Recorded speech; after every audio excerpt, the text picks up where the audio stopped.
Are we doing this? Are we doing this right now? I guess we doing this right now. Alright, so what's good, ladies and gentlemen? Welcome back to my motherfucking channel.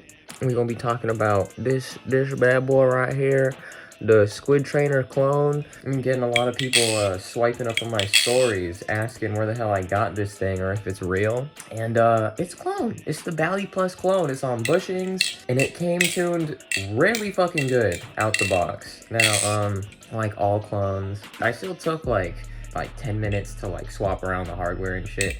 I didn't do that at first, but eventually it started developing like sticking in the safe handle. So I switched the bushings around, I switched the washers around. I think I just switched the top washer from this one and put it on this one and switched the bushings. And these is pretty fucking good.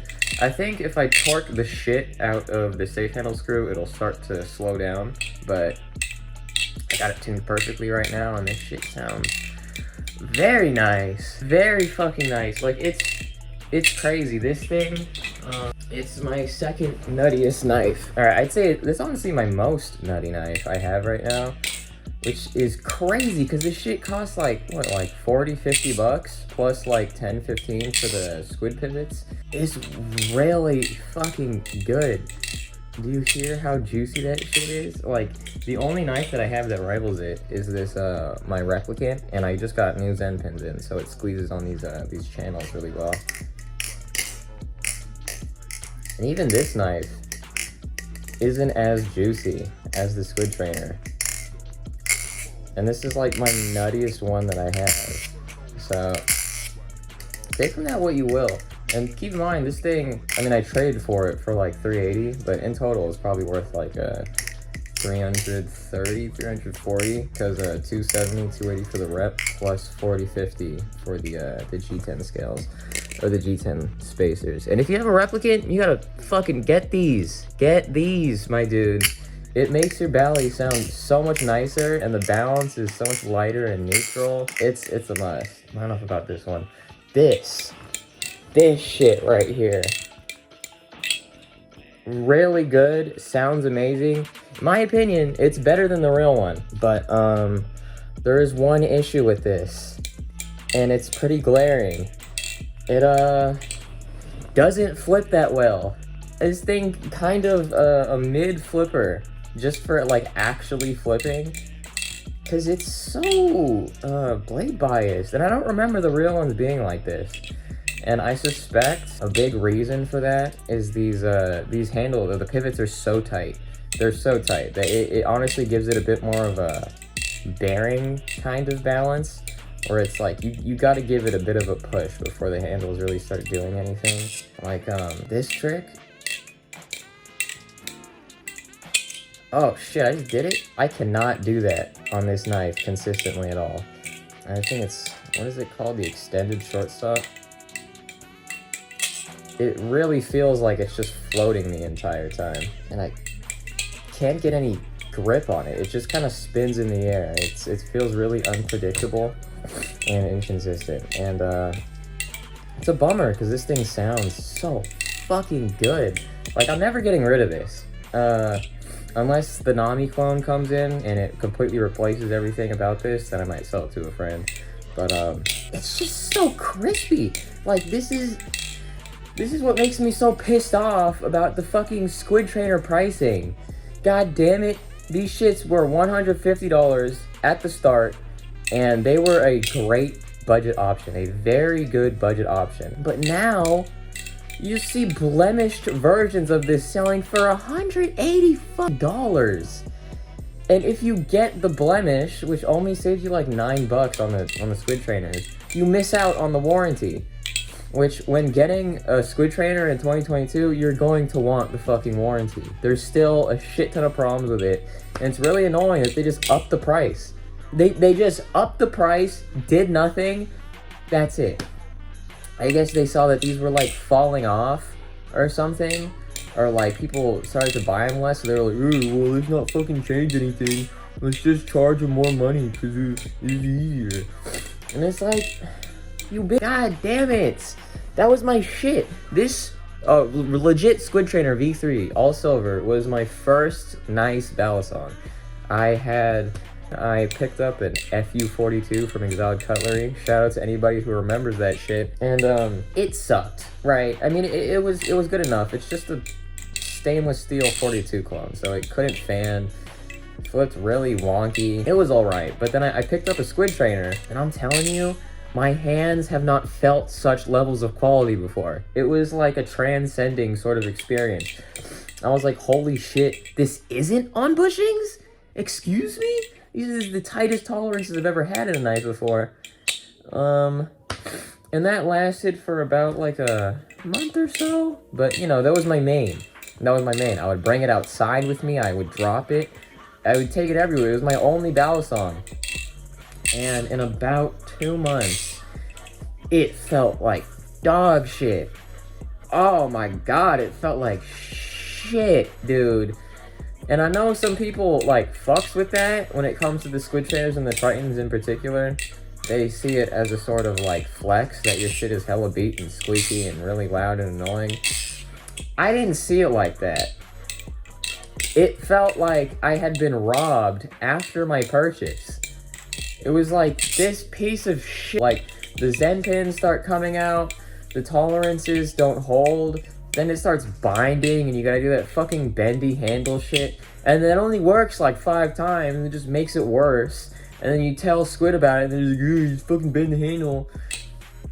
It's stupid. And to charge $175 for the base model now, for that, is some bullshit, yo. It's some fucking bullshit. Like, this is one of the only clones outside of the 4Xs that I say are genuinely better than the real thing. And I'd say the only pro that the real Squidtrainer has is it'll probably have a sloppier tune, which might make it flip better. In my opinion, I think that's kind of what's holding this clone back, ironically, is how tight the tolerances are. Because it sounds so good, but it flips very, like, stiff, and you really have to put some force into there, but there's not a lot anchoring you down, you know? The blade's so heavy and these spaces are so light that it kind of just fucking doesn't grip onto anything.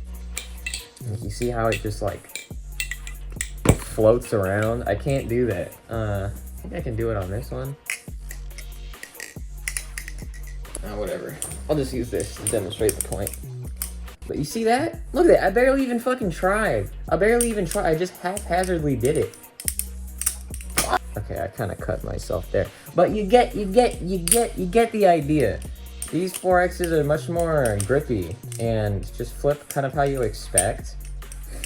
But this one, it is so dead neutral. It leans into blade biased, and because of how tight it is, there's not a lot of leeway. So that's the only con, and I mean, that's a pretty important con. And I recommend it. Like, this is probably the cheapest and easiest way to get access to nutty tolerances, just out the gate. All I had to do was throw in these real squid pivots and just rearrange the hardware a little bit, and I got it perfect. Oh, and that's also another thing I want to say. If you get a clone, or really just like any clone, and you fully tighten it, and it binds, chances are it's not always the bushings. In my experience, it's like 50-50. Sometimes it's the bushings, and sometimes it's the washers. And the washers are too thick. I think it's too thick. That's what makes it bind. So simply just switching around the handles, or even putting the washers and bushings under the other handle to see if it'll switch the tightening dynamics or whatever the fuck. Because this bushing right here, the safe handle one, it would bind, and it was really annoying. But all I had to do was just switch around the hardware for like 10-20 minutes, and boom, it's fucking great again. So yeah, just wanted to say that. I know I've been putting this fucking video off for a while. I don't know, there's just a bunch of shit I wanted to talk about, but I don't know, that was the main thing. It's just like, Squid, please. I fucking love your company, I love your products, but the real Squidtrainer is egregious and greedy and disgusting that you would do such a thing for your original flagship model. Like, are you I actually recommend this 10 times more than a real one. and that's on God. I'm not doing that to shit on them for any other ulterior reason. It is just better. It's just better. It has what everyone wants: bushings in a Squidtrainer, and they're actually tuned. Like, I don't know if I can find the video of the original video of when these first dropped back in like 2019, when Euro Balisong was a thing. These things sounded like shit, my guy. It was like worse than a BB barfly. It's like, how the fuck could you mess up a Squidtrainer that much? But over the next 2-3 years, like, they got this shit real nice. They've zeroed in the tolerances, and it sounds really fucking good. So, can't recommend this enough. But if you're looking for a 24/7 flipper, like something to have as your main, that you want to learn flipping on, and you just want to have a good, easy time learning everything, I wouldn't recommend this. I wouldn't recommend it. It just flips very blade biased, floaty, and just, I don't know, just kind of a little wonky. But it sounds so fucking good, my guy. Oh my god. That, like, if you just want, if you've never experienced nutty tolerances before, you've just been flipping oversized, undersized, a lot of slop everywhere, and you just want something that makes that magnet sound, get yourself this and some real fucking squid pivots. You will not be disappointed. And they come with spare hardware too. All the bushings that came with this were undersized, but it didn't matter. I got it working out. Because this is, like I'd say, out of all the clones, you have the highest chance of this being tuned well. It's like on par with the Chab clone. They've just got it down, you know, so you can have a security in that. But yeah, overall, I'd give this thing an 8 out of 10. It's really good. It just doesn't, it's not the best flipper. You can do everything you want on it, and I can actually do helixes really easily on this for some reason. I don't know why, because I feel like helixes would just be harder when it's so blade biased. But, you know, maybe if you're still, like, on the behind the 8 ball, this would still be good. I'm just saying, for stuff like chatters and the extended shortstop, it just flips a little off, and it feels like it wants to get out of your hands more than anything. Oh shit! Okay, I did it. But yeah, I recommend it. Go buy it. Yeah.